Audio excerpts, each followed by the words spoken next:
이사야 26장 후반부입니다. 비우는 사람들. 성경을 한마디로 요약하면은 오직 의인은 믿음으로 살리라 하는 것입니다. 오직 의인은 믿음으로 살리라. 이게 성경의 주제죠. 그러면 이 말을 어떻게 사는 것인가 하는 것을 우리가 만날 수 있을 거예요. 오늘 말씀에서. 근데 말씀 나누기 전에 세상의 삶이 참 치열합니다. 다르게 표현하면 우리 모두는 중독 상태에 있어요. 그래서 제가 전하는 말씀을 다 이해해도 살 수는 없어요. 그것을 먼저 아셔야 돼요. 사는 것은 한 사람 한 사람의 중심의 선택이에요. 스스로 선택하기까지는 삶은 피어나지 않아요. 자, 그럼 오직 의인은 믿음으로 말미암아 살리라 했는데 그 믿음으로 산다는 말은 경륜으로 산다는 말이에요.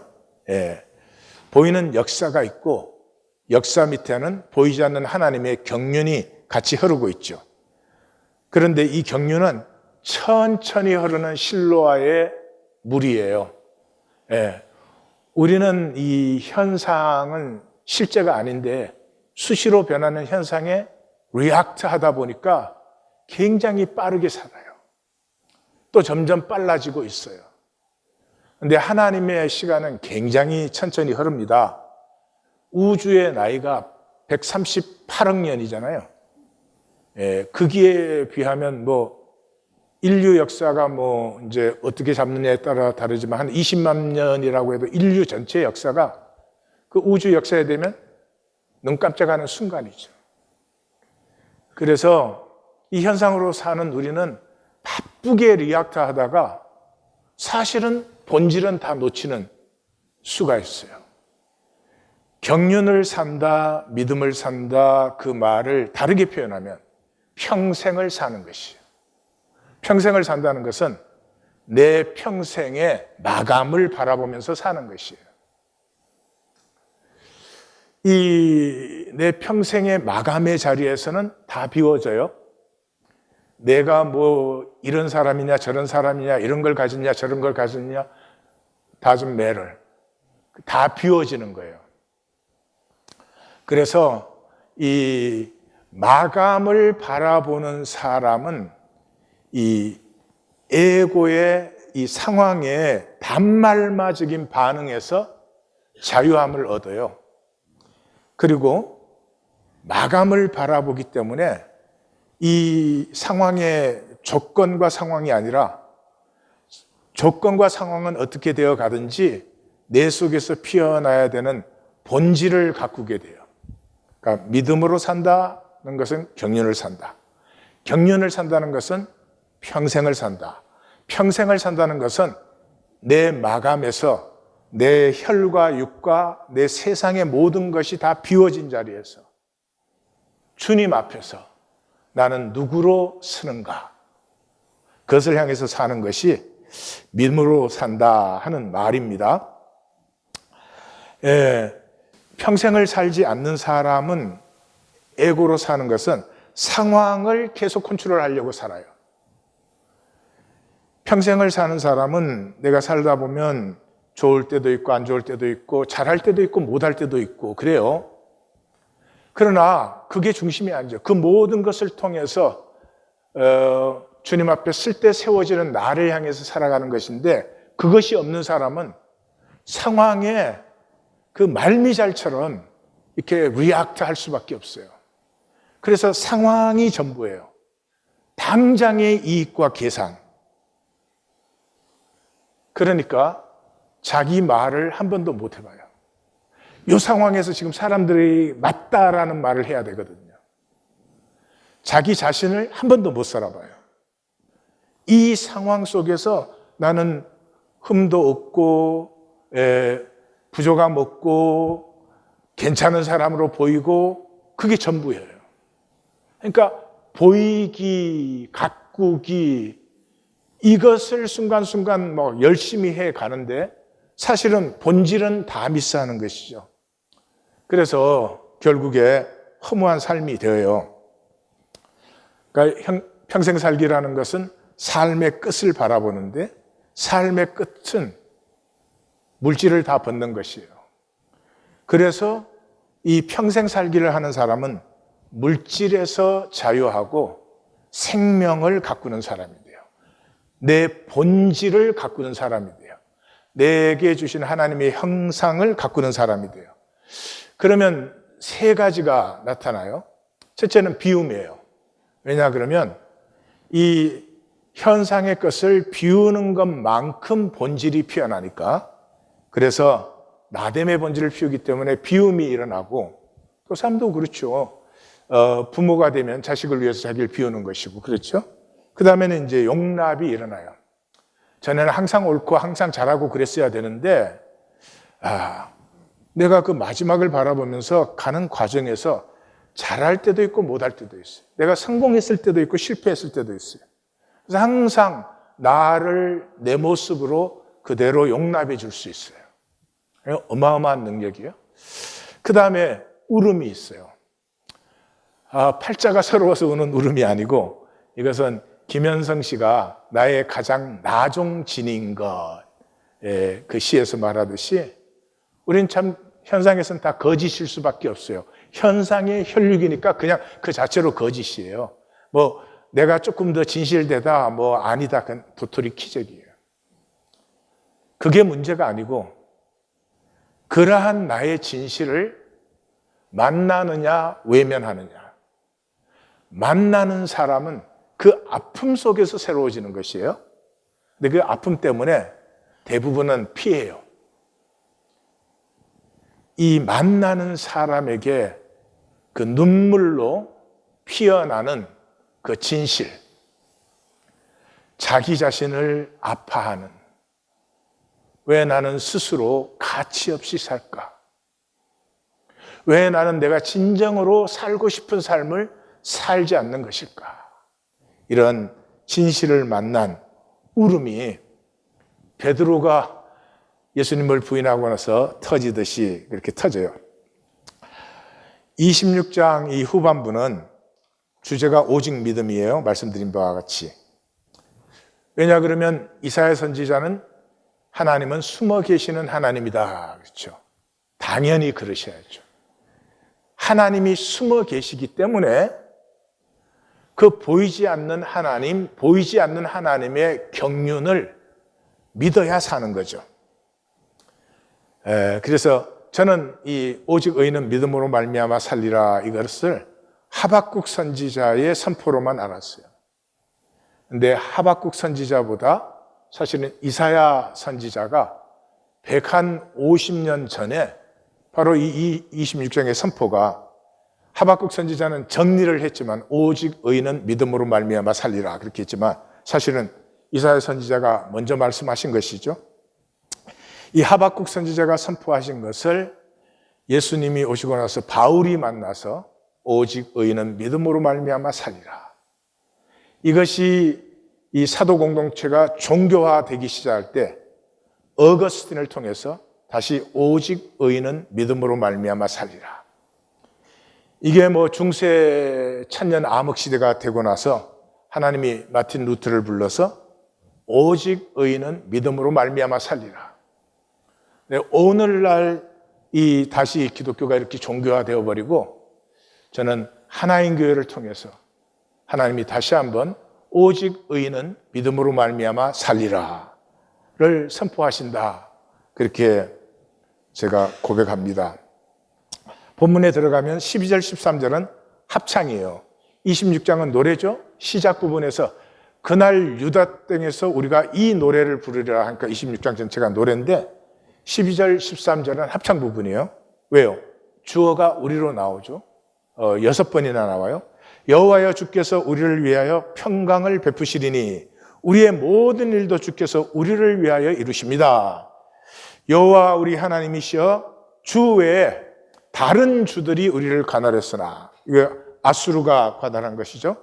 우리는 주만 의지하고 주의 이름을 부릅니다. 다시 말해서 가나안 문명이 멸망하는 마지막 병년에 이방인의 그 폭정과 박해에도 우리는 주님만 의뢰합니다. 남은 자들의 고백이에요. 14절에서 15절은 추임새가 들어와요. 근데 그 한가운데 독창이 들어있어요.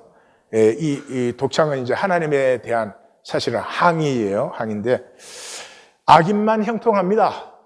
그래서 14절에 Dead do not live. 그렇게 고난 속에서도 믿음을 지켰는데도 죽어버렸습니다. Ghosts do not rise up. 그들은 사망했으니 더 바랄 게 뭐가 있겠습니까? 그런데 거기에 독창자가 들어와서 이는 주께서 벌하여, 여기 벌하여 단어가 파케드예요. 파케드는 숨어 계신 하나님이 현현될 때 모든 것의 영원한 운명이 결정된다. 그런 단어다. 그랬죠? 그래서 주께서 심판하실 때, 주께서 심판하여 이제 영원히 열릴 때 그들을 멸하셨습니다. 그들이 그 고난 속에서 죽는 것은 하나님이 경륜 속에 허락하신 것입니다. 그러니까 세 번째 그룹의 추임새가 그들의 모든 기억을 없이 하셨습니다. 그들은 죽었고 기억은 사라졌습니다. 그 다음에 이제 그룹 1, 2, 3의 추임새가 또 들어와요. 첫 번째가 주께서 그 날을 더 크게 하셨고 오 여호와여 그러는 거죠. 그 다음에 또 두 번째 그룹에서 그 나라를 더 크게, 지금 반복되는 거 보시죠. 그 나라를 더 크게 하셔서 스스로 영광까지 얻었습니다. 세 번째 그룹이 그 땅의 모든 경계를 확정하셨나이다. 이때가 아수르가 바벨론과 애굽을 다 점령했을 때죠. 그러니까 남은 자들은 죽고 기억도 사라졌는데 아수르는 강대해져 갑니다. 그래서 16절에서 18절에 독창, 합창, 이제 추임새인데 이 추임은 사실 합창이에요. 이게 헛되도다. 그래서 이제 독창자가 먼저 노래합니다. 여호와여, 그들이 환난 중에 주를 앙모하였나이다. 앙모한다는 건 여기 박해야 돼요. 주의 징벌이 그들에게 임할 때 간절히 주께 기도하였나이다. 환난과 징벌 속에서도 박해대의 기도를 그들은 드렸습니다. 그러니까 합창이 나와요. 여호와여, 출산하는 여인의 상고로 부르짖은 같이 우리가 주 앞에서 그렇게 부르짖습니다. 우리가, 그러니까 합창이에요. 부르짖습니다. 우리의 고통이 산모가 출산하는 때의 고통 같습니다. 그러니까 여기는 합창인데 모두가 같이 부르는데 선창과 이렇게 추임새로 그렇게 같이 불러요. 그래서 이제 선창자가 우리가 잉태하고 산고를 당하였어도, 우리가 산모가 출산하는 것 같은 고통을 당하였어도, 그러니까 추임새, 첫 번째 그룹의 추임새가 나와요. 바람만 나왔습니다. 땅에 구원을 베풀지 구원도 없습니다. 세계 근민을 출신하지 못하였습니다. 우리는 오히려 망해갑니다. 하나님에 대한 굉장한 항의예요. 그래서 한마디로 말하면 출산 같은 고통이, 그 믿음을 지키느라고 받은 그 고통이 다 헛됩니다. 우리의 믿음은 이 자리에를 오셔야 됩니다. 이러한 항의는 믿음으로 산 사람이 할 수 있습니다. 내가 믿음으로 살았는데 이게 뭡니까 도대체? 종교 생활한 사람, 거짓으로 슬렁슬렁한 사람은 절대로 하나님 앞에 이런 항의할 수 없죠. 이게 어마어마한 능력입니다. 롯을 멸망시킨다고 하니까 아브라함이 하나님 앞에 딱 막아서 가지고 그 성에 의인 50명 있으면 어떻게 할 겁니까? 40명. 의인과 악인을 같이 죽인다면 당신은 하나님이 될 수 없습니다. Do your justice. 당신의 의를 행하십시오. 이 아브라함의 담대함. 믿음으로 산 사람은 이 세상에서는 반드시 이 자리에 도착해야 됩니다. 하나님, 믿음으로 산 결과가 겨우 이겁니까? 이러려고 믿음으로 살라고 하셨습니까? 하는 거죠. 여기에 대답하실 수 있는 분은 하나님밖에 없어요. 그래서 하나님의 선포가 이제 나오는 거예요. 그러니까 여기에서 욥기에 3장에서 37장까지 세 친구와 엘리후가 뭐 그 기나긴 논쟁과 막 그 서로 쟁론을 하잖아요. 근데 38장에서 여호와께서 폭풍우 가운데 욥에게 말씀하여 이르시되, 하나님이 직접 딱 나타나는 거죠. 그 장면을 이렇게 느끼셨다면 성경을 잘 읽는 분이에요. 아니면 하박국 선지자가 1장에서 시작하자마자 하나님, 어떻게 해서 악인이 형통하고 의인이 고통을 더 받습니까? 이게 도대체 뭡니까? 그러니까 2장에서 하나님이 직접 말씀하시잖아요. 뭐 유명한 기절 많죠. 이 묵시를 달려가면서도 볼 수 있게 적어라. 왜? 이 묵시는 거짓이 아니므로 반드시 이루어진다. 더디더라도 반드시 응하는 것이다. 그 이제 하나님의 선포를 이렇게 기대하시면은 이제 성경의 흐름을 조금씩 만나시는 분이에요. 그래서 욥기에서도 보면 하나님이 딱 나타나셔서 욥한테 그러잖아요. 그래, 네가 4차원 세계를 좀 알지. 그래, 세상의 이치를 좀 알지. 그런데 그 4차원 현상 속에 들어있는 본질의 경륜을 네가 알아? 땅은 아는데 땅의 기초를 내가 아느냐? 바다의 모태를 너는 아느냐? 하나님 굉장히 재미있었어요. 하늘에서 내린 눈의 흑간을 네가 아느냐? 저 해달 별을, 하늘의 궤도를 네가 아느냐? 그때 그렇게 그 새 친구와 엘리후가 그렇게 신학적으로 사실은 굉장한 논쟁을 함에도 불구하고 물러서지 않던 욥이 딱 그러죠. 스스로 거두어드리고 자기의 모든 논리와 지식을 스스로 거두어드리고 티끌과 재 가운데서 회개하여 나의 혈육됨을, 현상의 나의 허무함을 하나님 앞에서 다 만나는 것이죠. 그래서 하나님이 딱 나타나서 Your dead will live. 아까 14절에서 그랬죠. 그렇게 열심히 믿음 지켰는데 다 죽었습니다. 너희 죽은 자들이 살아나리라. My corpse will rise. 나의 시신들이 이제 일어나리라. 여기서 이 my는 우리 번역은 이런 거를 이제 잘 캐치를 못해서 그런데 여기에 이 콧등이 찡해지죠. 가슴이 메이는 것이에요. 우리는 물질을 다 벗는 거거든요. 마지막 순간에 우리는 물질은 다 벗는 거예요. 물질을 벗었을 때 내 존재가 드러나죠. 존재가 드러나는데 이 남은 자들이 죽었을 때 그 시신을, 그 존재를 하나님이 받으신 것이에요.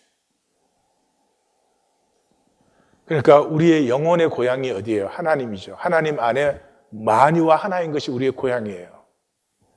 지금 본향에 환영하고 품어주시고 마중하신 거죠. 이 선포를 탁 듣는 순간에 헤럴드가, 이 하나님의 말씀을 전하는 선지자가 너무나 신이 났죠. 맞아, 이게 고생했는데 다 죽어버리고 뭐냐 이게 아수르만 강대해지고 그랬는데 이 현상이 끝나는 날에 그 본질의 시간에 남은 자들은 하나님 품 안에 품음을 받아서 죽음을 넘어서 일어서 나오리라. 그러니까 Awake and sing ye dwell in the dust. 너 땅의 혈육으로 거하는 자들아 깨어라, 노래하자. 주의 이슬은 빛난 이슬이요. 그래서 땅이 죽은 자를 내어놓으리라. 이 파케드의 날, 하나님의 심판의 날에 남은 자들은 생명의 영광으로 나온다. 그래서 이 사람들은 현상 세계를 살 때, 에고로 살 때 비어진 사람들이에요. 이 상황과 조건에 사람들한테 보일 거를 내가 만들겠다고, 내가 움켜쥐겠다고, 이건 본질을 다 패해버린 사람이에요. 그러니까 하나님이 막을 수밖에 없는 것이죠. 그래서 히브리서에서는 그러잖아요. 이 사람들은 다 믿음을 따라 죽었으며 약속을 받지 못하였으되. 현상에서 약속을 받으면 그건 가짜지. 현상 것은 결국 소멸되는 것이니까. 그들 멀리서 보고 환영하여 땅에서는 외국인과 나그네로 살았다 이 말이죠. Never belong to this world. 믿음으로 사는 사람, 경륜으로 사는 사람은 이 짧은 삶, 우리 일생 굉장히 짧은 거예요.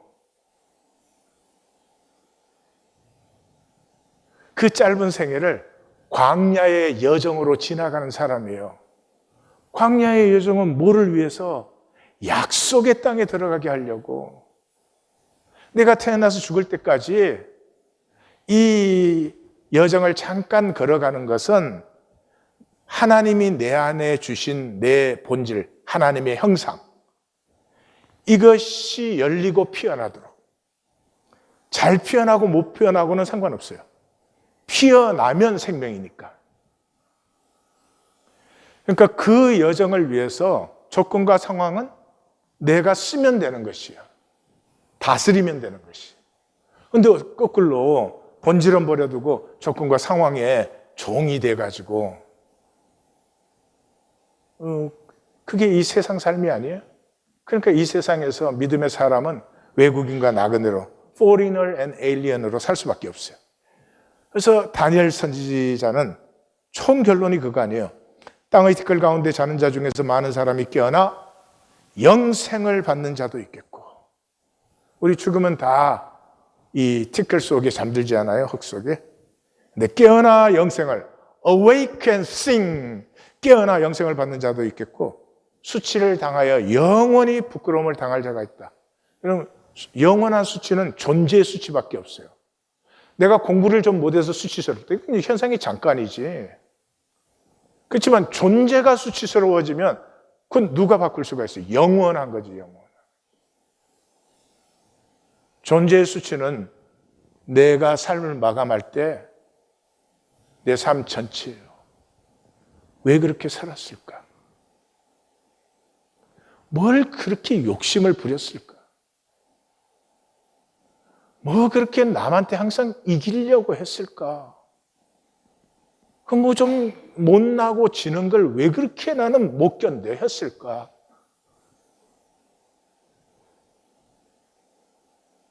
하나님의 형상은 사랑이잖아요. 사랑은 무한하지 않아요? 얼마나 복이에요, 사랑할 수 있다는 것이. 얼마나 좋은 것이에요, 사랑할 수 있다는 것이. 근데 마귀에게 속으면 이게 애고가 돼가지고 자신을 상실해버리고 조건과 상황이 모든 것이 되어서, 지혜 있는 자는 궁창의 빛과 같이 빛날 것이요 많은 사람을 옳은 대로 돌아오게 한 자는 별과 같이 영원토록 빛나리라. 빛난다. 그 말이 무슨 말인지 아세요? 빛이 물질계와 에너지계가 만나는 점이에요. 그렇죠? 이 꽃은 지금 물질이잖아요. 이거 불에 태우면 빛으로 변해요. 에너지화 될 때. 하나님의 생명이 우주로 물질화될 때 빅뱅이 터져나오죠. 어마어마한 빛이 터져나오는 거죠. 이 삶에서 본질이 열린 사람은 빛이 되는 거예요. 물질이 빛이 되는 거예요. 영원토록 물질, 하늘 그대로. 그렇게 수치스러워지는 사람도 있을 것이다, 이런 거죠. 그렇게 그 헤럴드가 막 깊어서 이제 선포를 하니까 하나님께서 Come, my people, enter thou into thy chamber. 내게로 오라. 근데 그 내게로가 어디야? 하나님 어디 계신데 지금 오라고 하십니까? 하나님은 어디에 있죠? My chamber. 이 현상을 사는 사람들에게는 반드시 하나님과 만나는 챔버가 있어야 됩니다. 이미 하나님과의 관계가 많이 익숙해져 있기 때문에 그 자리에 무릎 딱 꿇으면 그냥 임재 안에 들어가는 거죠. 너의 챔버에 들어가서 너의 문을 닫아라. 이건 나의 챔버고 나의 문이에요. 이때 하나님의 분노를 지나갈 수 있는 것이에요.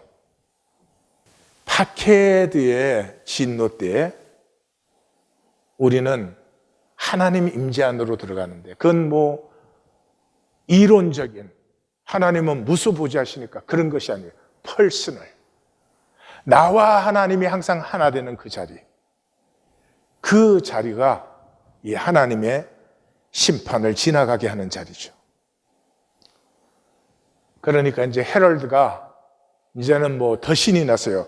보라, 여호와께서 그의 척소에서 나오사. 이때까지 숨어 계신 하나님이 이제 파케드에서 현현되심으로 모든 것의 영원한 운명이 결정되는 것이죠. 땅의 거민의 죄악을 벌하실 것이라. 땅이 그 위에 잦았던 피를 드러내고, 피가 땅에 스며들었고 땅이 그걸 이때까지 듣고 있었는데 그 피를 드러내고, 그 살해당한 자는 다시는 덮지 아니하리라. 땅이 이제는 파케드의 심판 때는 정인으로 부름을 받아요. No more cover up. 땅이 더 이상 인간의 피를 덮어주지 않아요. 모든 거짓은 다 드러나요. 아니, 모든 삶은 다 드러나요. 없어지지 않아요. 내 말 한마디 한 것도 없어지지 않아요. 현상의 사람은 모든 게 없어지는 줄 알아요. 지나가면 없어지니까. 아닙니다. 그래서 땅이 회복되었을 때, 성경의 대전제가 뭐예요? 땅이 저주됨으로 이 땅의 삶이 저주되었다. 이게 성경의 대전제거든요. 그래서 구원이 필요한 것이고, 그래서 하나님의 계시가 임한 것이죠. 그런데 땅이 회복되었으니까 삶이 회복되었어요. 모든 섭리가 완성된 것이. 모든 섭리가 뭐예요? 한 하나님 안에 우리 모두가 하나요, 한 형제자매예요. 만유는 이미 하나예요. 이 하나가 아니고 단절된 거는 인간 에고밖에 없죠. 이제 하나님 안에서 만유가 다시 하나가 되는, 그리스도가 우리의 머리가 되시는 것이 이루어져요. 그러므로 남은 자들의 신앙은 비어짐의 신앙입니다. 현상의 기결은 무예요. 현상은 결국 소멸되는 거예요. 현상 끝에는 아무것도 없는 거예요. 예. 왜냐하면 현상이라는 것이, 이 꽃이 이제 현상이잖아요. 이게 이렇게 물질로 잠깐 있는 것은 지금 요것의 에너지가 낮은 상태이기 때문에 그래요. 낮은 상태이기 때문에 이렇게 물질로 있는 것 같아요. 그러나 우리는 못 느끼시지만 이 꽃은 지금도 소멸되고 있어요. 이 꽃 보이시죠? 그죠? 예. 100년만 이대로 가만 놔두면 이게 다 사라져 소멸돼요. 그 100년 그럼 굉장히 길게 느껴지시죠? 지구 나이 138억 년에 한번 대비시켜 보세요. 반짝이에요, 반짝. 그러니까 현상 속에 있는 우리는 막 그 현상마다 막 리아트를 하니까 우리가 실제화시키는 거예요. 우리의 이 감정으로. 그런데 양자역학만 봐도 그렇잖아요. There is no be. 이다 라는 건 없어요. 이 세상에 존재하는 것은 다 appears to be. 모든 물질의 최종 근원이 전자예요. 그런데 전자가 딱 나타나는 순간에 저는 이렇게 전자가 돈다고 생각했거든요, 궤도를. 근데 전자가 나타나는 순간에 관찰을 하려고 하면 없어져 버려요. 그리고 다른 것에 나타나요. 그래서 그 길을 또 관찰하려고 하면 거기서 또 없어져요. appears to be. 모든 물질은 다 에너지로 하는데요. 천천히 흐르는 실루아의 흐름으로. 그러니까 현상의 기결은 결국 무가 되는 것이기 때문에 경륜을 사는 사람은 비우는 삶을 살아요. 비운다는 것은 현상 너머의 생명을 보기 때문이에요. 지금 가을인데 나무들을 보면 신기하지 않으세요? 나무는 이 수액이 생명수예요. 근데 가을이 되면은 나무가 수액을 비워요. 수액을 비워요. 수액을 비우면 참 신기한 일이 일어나요. 잎이 그렇게 예뻐져요. 단풍이 들어요. 그 다음에 열매를 맺어요. 무슨 말이에요? 이 천지, 나무만 아니고 천지가 다 그래요.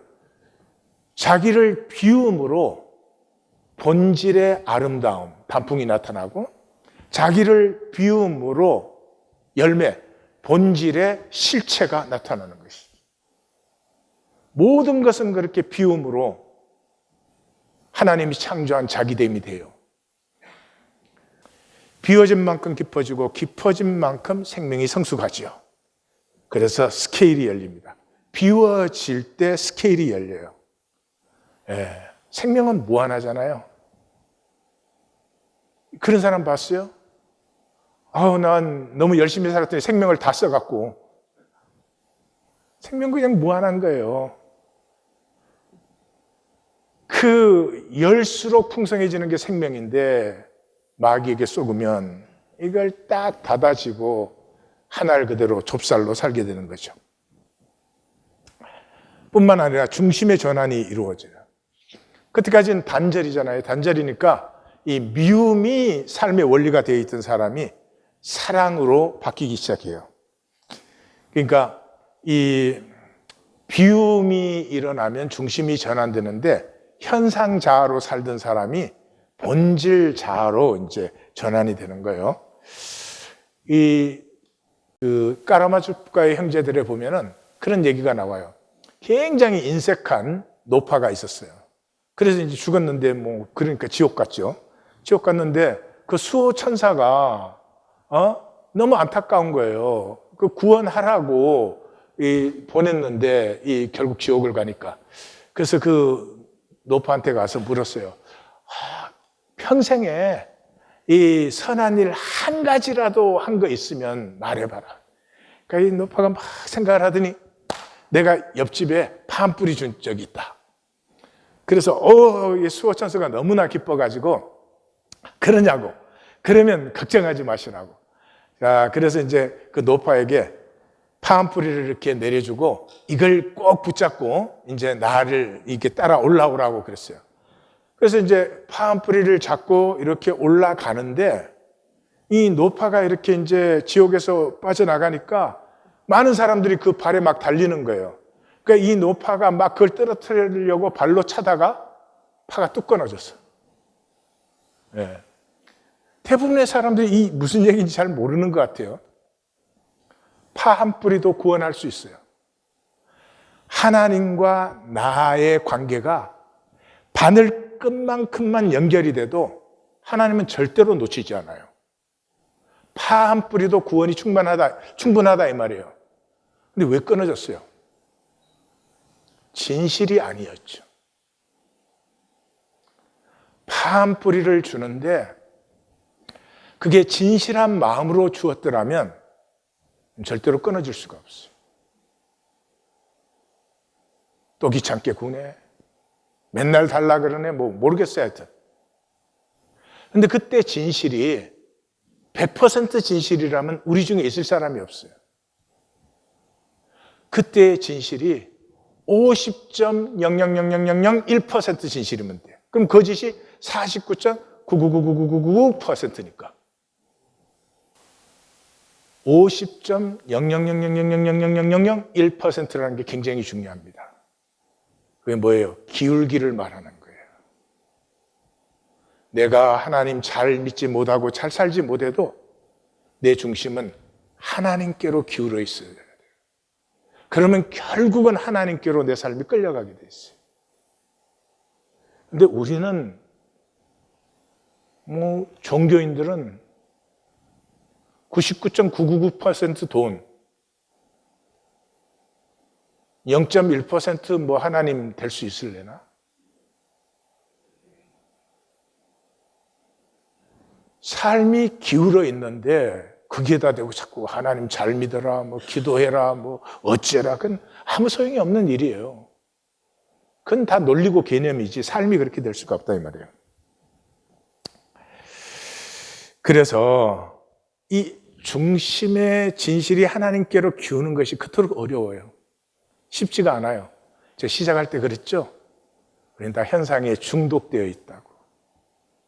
제 설명 듣고 이렇게 탁 될 수 있는 일이 아니다 그랬잖아요. 그래서 우리는 어려우니까 쉽게 만든 것이 있어요. 그게 뭐예요? 확신이에요. 진짜 믿음이 아니고 종교적 믿음. 에고의 선택이에요. 에고는 불확실한 걸 굉장히 싫어해요. 이것도 아니고 저것도 아니고 그 굉장히 불안한 상태예요. 그래서 자기가 딱 선택을 한다고요. 자기가 선택을 했으니까 내가 선택한 게 부인되면 내 모든 삶은 혼돈과 공허와 흑암이 되는 거예요. 그래서 목숨 걸고 지키는 거예요. 그래서 난 제일 웃기는 사람들이 뭐 진보냐 보수냐. 예. 그래갖고 서로 싸우는 사람들을 보면 제일 신기해요. 도대체 오직 할 일이 없으면 저럴까? 사람이 진보가 어디 있고 사람이 보수가 어디 있어요? 예? 그 허상을 목숨 걸고 싸워 목숨 걸고. 그건 자기 확신이에요. 자기 확신이니까 자기가 확신한 거니까 자기 소유지. 그래서 뭐 믿음을 갖고 뭐 내 믿음이 좋으냐, 네 믿음이 좋으냐, 뭐 이 개인 소유니까. 그러니까 분명히 단절되어 있는 것이고 이건 믿으면 믿을수록 더 단절이 되는 거예요. 지금 이게 기독교 아니에요? 얼마나. 하여튼 개교회 하나 안에서도 하나 된 거 보기가 힘들어요. 예. 왜냐 그러면 주체가 에고거든. 에고가 믿는 거니까 주체가 에고니까 마음대로지. 잘 믿고 싶으면 잘 믿고 뭐 바쁠 때는 덜 믿고 뭐 예배도 나오고 싶을 때 나오고 안 나오고 싶을 때 안 나오고 세상에 자기 마음대로 종교 행위를 하고는 하나님의 복을 받게 이게 되겠습니까? 아니 하나님을 몰라도 이런 원리가 이게 우리 삶을 살리겠느냐 이 말이에요. 그러니 하나님이 그럴 수밖에 없잖아요. 내가 너를 도무지 알지 못하노라. 하나님이 이하권을 창조했는데 이하권이가 이하권이 되지 않고 막 10하권이 되겠다고 막 난리를 치고 뭐 하여튼 예? 막 이러고 있으면 하나님이 날 보고 넌 도대체 어디서 나타난 괴물이냐 이러시겠죠. 현상의 삶은 공평합니다. 굿뉴스. 현상의 삶은 공평합니다. 살고 나면 똑같은 허무예요. 왜냐하면 조건과 상황은 본질적으로 무거든요.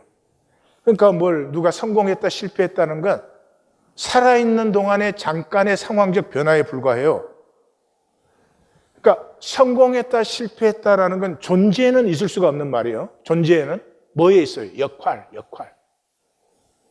저는 이 기독교라는 종교 안에서 이 성직자라는 역할을 하고 있는 사람이에요. 근데 하여튼 여기 무슨 말을 하든지 사람을 어떻게 꼬이든지 여기에 잔뜩 모아놓으면 성공한 거야.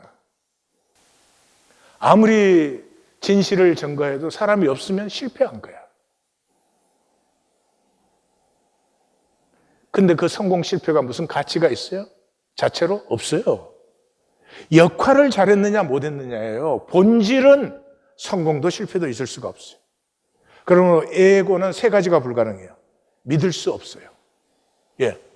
믿음은 믿어봐야 믿음이 생기는 거예요. 하나님을 믿고 뭐든지 자기를 비워봐야 비운다고 거지 되는 게 아니네. 이게 체험돼야지. 믿어봐야 믿음이 생기는 거예요. 근데 종교는 믿어보지 않아요. 예. 난 믿을 테니까 돈을 달라는 거예요. 그럼 돈으로 내가 살겠다는 거예요. 관계할 수 없어요. 하나님과 관계하는 길은 사랑밖에. 마음을 다하고 뜻을 다하고 힘을 다하여 주 여호와 내 하나님을 사랑하라. 그래서 하나님하고 관계를 뭘로 하시고 돈으로 하실 수 있어요? 능력으로 하시겠어요? 예? 그 다음에 경륜을 알 수 없어요. 물질뿐인 사람은 경륜이 보이지도 않고 불가능해요. 그래서 사도 바울은 예수님을 만나고 나서 그 종교인이 일갈하잖아요. 복음에는 하나님의 의가 나타나서 믿음으로 믿음에 이르게 하나니. 믿어봐야 믿게 되는 것이에요. 그 믿음은 살 수 있는 믿음이에요. 그 믿음은 열매를 맺는 거예요. 톨스토이의 나무라는 우화를 나누겠습니다. 이 나무인데 실제 얘기는 생명과 에고의 얘기예요. 근데 우화니까 짧아요. 그래서 제가 설명하는 것보다 여러분이 직접 다 듣게 하기 위해서 이 들어가는 부분만 간단히 소개를, 그것도 제 말이 아니고 전부 톨스토이의 말 그대로 소개를 할게요. 우람하고 장대한 나무가 있었어요. 근데 본질은 사이즈가 없어요. 나무는 내가 크구나 이런 게 없죠. 꽃이 피고 열매를 맺으면 나비와 새들이 모여들고 그 그늘 아래 오는 모두를 축복했어요. 근데 한 작은 소년이 놀러 왔어요. 나무는 그 소년을 사랑하게 되었습니다. 사랑에는 크고 작음이 없어요. 사이즈에 상관없이 사랑이에요. 소년 위에서 가지를 숙여줘요. 손이 너무 작으니까 뭘 따려고 하면 가지를 숙여줘요. 톨스토이 말이에요. 사랑은 언제든지 머리를 숙여요. 에고는 머리를 숙일 줄 몰라요. 소년이 꽃을 따고 열매를 딸 때 나무는 기쁨으로 충만하고 그 가지로 왕관을 만들었을 때 나무는 너무 행복해서 춤의 찬가를 불렀어요. 소년이 자라서 그 꼭대기에 올라갈 때 나무는 행복하고, 그래서 톨스토이는 이렇게 말해요. 사랑은 누구인가 기쁨을 줄 때 행복해요. 에고는 누구인가 불안을 줄 때 만족해 해요. 내가 네보다 잘났어 뭐 이럴 때 굉장히 기분이 좋아지는 거죠. 소년은 더 크고 이제 야망이 생기고 자랐습니다. 그러니까 합격해야 될 시험이 생기고 이제 확보해야 될 친구가 생기고, 그래서 나무에게서 멀어집니다. 나무는 기다려요. 오라 오라, 나는 너를 기다리고 있어. 사랑은 함께하고 내어줄 수 있을 때 행복하다. 톨스토이 말이에요. 나눌 수 없을 때 고통스럽다. 자, 우화의 메인 부분을 듣겠어요. 한 10분 걸려요. 소녀는 이제 세속적인 일들에 온 마음을 빼앗기고 있었습니다. 어느 날 소년이 나무 옆을 지나가자 나무는 그에게 간곡히 말했습니다. 나는 네가 오기를 기다렸건만 너는 끝내 오지 않았어. 난 매일 너를 기다리고 있었단다. 소년이 말했습니다. 그런데 너는 뭘 갖고 있지? 왜 내가 너에게 와야 하지? 너는 돈이라도 갖고 있어? 난 돈을 갖고 싶어. 에고는 언제나 동기라는 욕망이 뒤따르게 마련입니다. 쓸모있는 목적이 있을 때에만 에고는 그 완강한 모습을 드러내는 것입니다. 그러나 사랑은 동기가 없습니다. 사랑은 그거 자체가 보답인 것입니다. 깜짝 놀란 나무가 말했습니다. 내가 무엇인가 줄 때에만 너는 나에게 오겠다는 말이니? 내 주기를 아까워하는 것은 사랑이 아닙니다. 에고는 축적하기를 두려워하지 않습니다. 그러나 사랑은 무조건 줍니다. 우리에게는 그와 같은 돈이 없어. 그래서 우리는 즐겁단다. 나무는 계속 말했습니다. 우리에게는 꽃이 피고 많은 열매가 맺어. 우리는 나그네들에게 그늘을 주고 미풍 속에서 춤추며 노래한단다. 우리에게는 돈이 없어도 순결한 새들은 짹짹거리며 가지 위에서 뛰어놀곤 하지. 우리가 돈에 유혹당하게 되면 너희들 약한 인간처럼 우리도 어떻게 하면 평화를 얻을까를 배우기 위해, 어떻게 사랑을 찾아낼 것인가를 배우기 위해 사원에 가야만 할 거야. 그래서 우리는 돈이 필요 없어. 그러자 소년이 말했습니다. 그렇다면 왜 내가 너에게 와야 하니? 나는 돈이 있는 곳으로 가겠어. 지금 나는 돈이 필요해. 에고는 권력을 필요로 하기 때문에 돈을 갈망합니다. 나무는 잠시 생각하더니 이렇게 말했습니다. 사랑하는 이여, 아무데도 가지 말렴. 내 열매를 따서 팔도록 해. 그러면 너는 돈을 갖게 될 거야.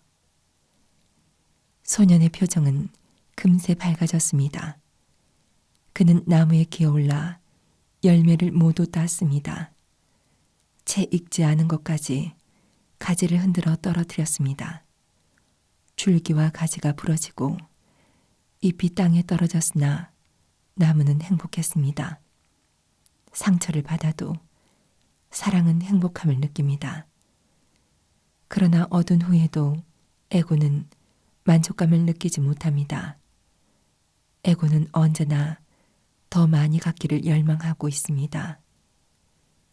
소년이 감사하다는 인사는커녕 한 번도 뒤돌아보지 않았으나 나무는 조금도 서운함을 느끼지 못했습니다. 몇 해가 지나갔습니다. 나무는 슬펐습니다. 나무는 소년이 다시 돌아오기를 간절히 바라고 있었습니다. 마치 가슴은 저주로 가득 차 있으나 아들을 잃어버린 어머니처럼 나무는 소년을 기다리고 있었습니다. 여러 해가 지난 어느 날, 이제 어른이 된 소년이 나무에게로 왔습니다. 나무는 너무 기쁜 나머지 외치듯 말했습니다. 어서 오너라, 나의 소년아. 와서 나를 안아다오. 그러나 젊은이는 말했습니다. 그런 감상은 그만둬. 그것은 어린 시절의 일이었어. 이제 난 어린아이가 아니야. 에고는 사랑을 미친 짓으로 보며 철없는 환상으로 여깁니다. 그러나 나무는 그를 초대했습니다. 어서 오너라.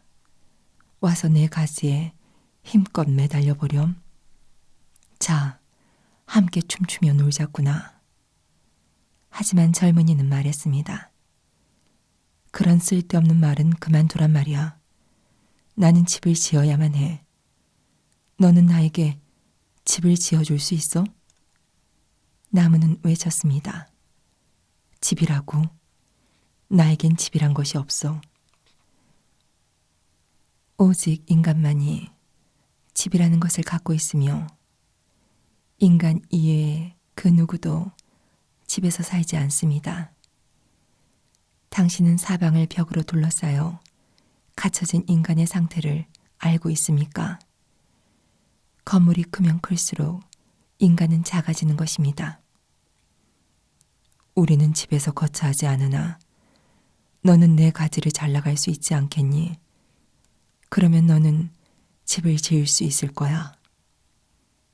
그 말을 듣자 잠시도 지체하지 않고 그는 톱을 가져와서 나무의 가지들을 전부 잘랐습니다. 나무는 이제 몸통만이 남게 되었습니다. 그러나 사랑하는 이를 위해 사지가 잘려나갈지라도 사랑은 언제나 줄 준비가 되어 있는 것입니다.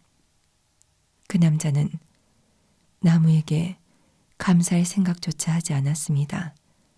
이렇게 해서 그는 자기 집을 지을 수가 있었습니다. 그리고 날이 가고 달이 가고 해가 갔습니다. 그 나무는 이제 통나무가 되어서 소년을 기다리고 또 기다렸습니다. 나무는 그를 부르고 싶었습니다. 그러나 나무에게는 힘을 줄 가지도 잎도 없었습니다. 바람이 불어 지나갔으나 바람결에 소식을 부탁할 수조차 없었습니다. 그런데도 나무의 영혼은 여전히 오직 한 가지 기도만을 올리고 있었습니다. 오라, 오라, 나의 사랑하는 이여, 어서 오라. 그러나 아무 일도 일어나지 않았습니다. 세월은 흘렀고 그 남자 역시 이젠 늙었습니다. 어느 날 그는 초라한 모습으로 지나가는 길에 나무에게로 와 옆에 섰습니다. 나무가 물었습니다. 너를 위해 그 밖에 다른 무엇인가 해줄 수 있는 일이 있을까? 넌 무척 오랜만에 왔구나. 그 늙은이는 말했습니다. 나를 위해 무엇을 더 줄 수 있겠니? 나는 더 많은 돈을 벌기 위해 먼 나라로 가고 싶어. 지금 나는 여행할 배가 필요해. 나무는 기쁜 듯이 말했습니다. 하지만 그건 문제 없는 걸. 사랑하는 이여, 내 몸통을 잘라다 그것으로 배를 만들게. 자, 네가 돈을 벌러 먼 나라로 가는 것을 도울 수 있다면 나는 무척 행복할 거야. 그러나 꼭 기억해두게. 난 네가 돌아오길 언제까지나 기다리고 있을 거라는 점을. 그는 톱을 가져와 마지막 나무의 몸통마저 잘라 배를 만들어서 그걸 타고 어디론가 떠나갔습니다. 나무는 이제 작은 그루터기로 남게 되었습니다. 그리고 나무는 사랑하는 이의 귀향을 기다리는 것이었습니다. 나무는 기다리고 또 기다렸습니다. 하지만 그 남자는 영영 돌아오지 않았습니다. 에고는 아무것도 얻을 곳이 없는 곳에는 가지 않습니다. 끊임없이 요구하는 욕구만이 있을 뿐입니다. 이 거루투기가 낸 나무를 지나다가 나그네가 그 곁에 앉았어요. 나무가 나는 그의 소식을 몰라요. 잘 있는지 사고는 안 났는지 살았는지 죽었는지 나는 기다리지만 그는 오지 않을 거예요. 나는 줄 것이 없으니 그는 받는 언어밖에 몰라요. 라고 말을 합니다. 톨스토이는 이 우화에서 사랑 얘기하는 거죠. 천사의 말을 하고 방언을 하고 모든 지식과 비밀을 알고 산을 옮길 만한 믿음이 있고 내 몸을 불사르게 내어주어도 사랑이 없으면 아무것도 아니다. 이것은 생명입니다. 생명에는 모든 금딱지를 다 붙이고 모든 세상의 지위를 다 얹어 놓아도 사랑이 없는 생명은 아무런 가치가 없습니다. 비움은 사랑하는 것이에요. 현상의 기결은 무다라고 얘기했죠. 우리의 마지막은 둘 중에 하나예요. 비웠든지 빼앗기든지. 욕심과 두려움으로 움켜쥐고 있는 사람은 마귀 통치 세상 권세에 자기의 존재 전체를 빼앗길 것입니다. 비우는 사람은 현상을 비움으로 본질을 피우는 것이죠. 생명을 피우는 것이고 생명은 언제나 30배, 60배, 100배의 역사입니다. 1820 데일리 브레드는 본질을 실제화하는 자리입니다. 우리 만나가지고 생각 나누자 그런 것 아닙니다. 평생 살기의 모판이에요. 단말마적으로 시달리는 세상 속에서 주님의 임재 안에 모여서 우리의 평생을 바라보면서 주님 앞에 설 때 우리를 서로 격려하고 축복하고 가꾸어주는 자리죠. 나는 에고로 만든 가짜 현상으로 끝날 것인가? 스스로 질문하십시오. 나는 에고로 만든 가짜 현상으로 끝날 것인가? 아니면 나는 어떻게 끝날 것인가? 사도 바울은 로마서 2장에서 그렇게 말합니다. 참고 선을 행하여 영광과 존귀와 썩지 아니함을 구하는 자에게는 영생으로 하시고 혈육의 삶은 썩어가는 것이에요. 잘 살든 못 살든 성공했든 실패했든 부자든 가난하든 혈육은 썩어가는 것이에요. 사도 공동체 때는 이것을 굉장히 진지하게 생각한 것 같아요. 성령이 임했을 때 베드로가 말씀을 전가하는데 이 썩지 아니함이라는 것을 2번 전거예요. 예수 그리스도의 십자가의 은혜에서 우린 드디어 썩지 아니함을 당할 수 있는 은혜를 입었다. 사도 바울이 처음으로 말씀을 전하는 것이 비시디아 안디옥이에요. 거기에서 바울은 4번을 말해요. 우리 조상 다윗도 무덤 속에서 썩고 있다. 그러나 예수 그리스도 안에서 우리는 썩음을 당치 아니하는도다. 굉장히 적나라한 표현입니다. 그러나 나는 우리 성도님들이 자기를 비우는 예수 그리스도의 십자가의 삶을 만나고 그 생명 피움의 기쁨을 알아서 이 현상 속에 이 현상에 결국은 없어질 것들을 비움으로 말미암아 내 본질을 가꾸고 표현하시는 영생의 삶이 되시기를 우리 주님의 이름으로 축원합니다. 기도하십시다.